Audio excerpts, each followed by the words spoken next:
सबसे बड़ी चीज, एक दिन बीरबल दरबार में उपस्थित नहीं थे। ऐसे में बीरबल से जलने वाले सभी सभासद बीरबल के खिलाफ अकबर के कान भर रहे थे। अकबर ऐसा ही होता था, जब भी बीरबल दरबार में उपस्थित नहीं होते तभी दरबारियों को मौका मिल जाता। आज भी ऐसा ही मौका मिला। बादशाह के शाले मुल्ला दो प्याजा की शह पाए। कुछ सभासदों ने कहा, जहांपना, आप वास्तव में बीरबल को आवश्यकता से अधिक मान देते हैं।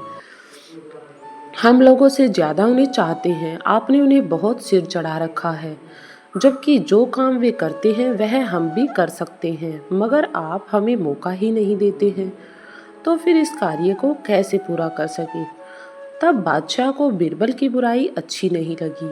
अतः उन्होंने उन चारों को एक मौका दिया और उनकी परीक्षा लेने के बारे में सोचा। कहा, देखो, आज बीरबल तो यहाँ है नहीं और मुझे अपने एक सवाल का जवाब चाहिए।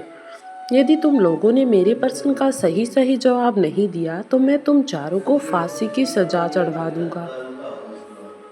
बादशाह की बात सुनकर वे चारों घबरा गए और बड़े ही चिंता में मगन हो गए। उनमें से एक ने हिम्मत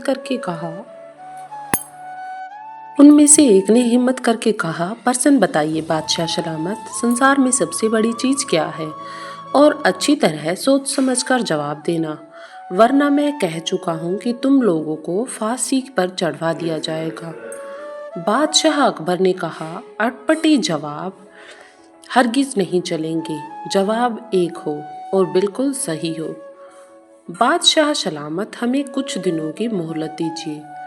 उन्होंने सलाह मशवरा किया और करके कहा। उन्होंने सोचा कि हम कुछ समय में इसका जवाब ढूंढ लेंगे। तब बादशाह सलामत ने कहा, ठीक है, तुम लोगों को 1 सप्ताह का समय देता हूँ। बादशाह ने ऐसा कहा।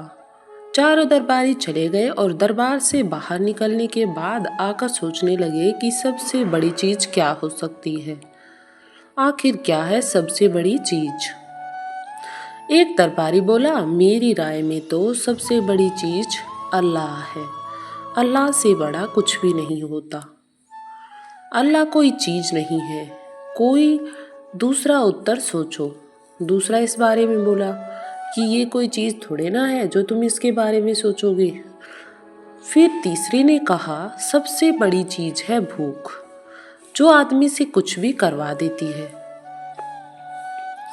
अब ये सब बात सुनकर अगले ने बोला, नहीं नहीं, भूख भी बर्दाश्त की जा सकती है, इसलिए भूख भी सबसे बड़ी चीज नहीं है। फिर क्या है सबसे बड़ी चीज? 6 दिन बीत गए लेकिन उन्हें कोई भी उत्तर नहीं सूझा।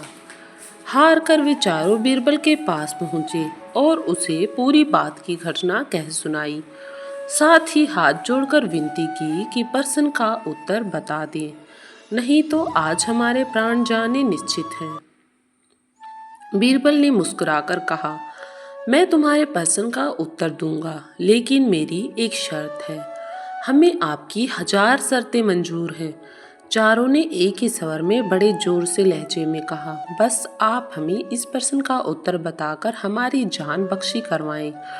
बताइए आपकी क्या शर्त है? तुम में से 2 अपने कंधों पर मेरी चारपाई रखकर दरबार तक ले चलोगे। एक मेरा हुक्का पकड़ेगा और एक मेरे जूते लेकर चलेगा। बीरबल ने अपनी शर्त बताते हुए कहा। तो उन चारों ने इस शर्त को पहले तो चारों में सन्नाटा छा गया, लेकिन उन्हें लगा मानो बीरबल ने उनके गाल पर कसकर तमाचा मार दिया हो, मगर वे कुछ बोले नहीं। अगर मौत का खौफ न होता तो वे बीरबल की ये बात कभी न मानते और उसका मुंह तोड़ जवाब देते, मगर इस समय मजबूर थे, अतः तुरंत राजी हो गए और इस बात के लिए वो सहमत हो गए। 2 ने अपने कंधों पर बीरबल की चारपाई उठाई, तीसरे ने उनका हुक्का हाथ में लिया और चौथा जूते लेकर साथ चल दिया। रास्ते में लोग आश्चर्य से उन्हें देख रहे थे। दरबार में बादशाह ने भी यही मंजूर देखा और वह मौजूद दरबारियों ने भी। कोई कुछ न समझ सका। तभी बीरबल बोले, महाराज, दुनिया में सबसे बड़ी चीज है गरज। अपनी गरज से ये पालकी यहाँ तक उठा कर लाए हैं। बादशाह मुस्कुराकर रह गए। वे चारों सिर झुकाकर एक ओर खड़े हो गए। स्टोरी अच्छी लगी हो तो वीडियो को कर दे लाइक और चैनल पर नए हैं तो सब्सक्राइब।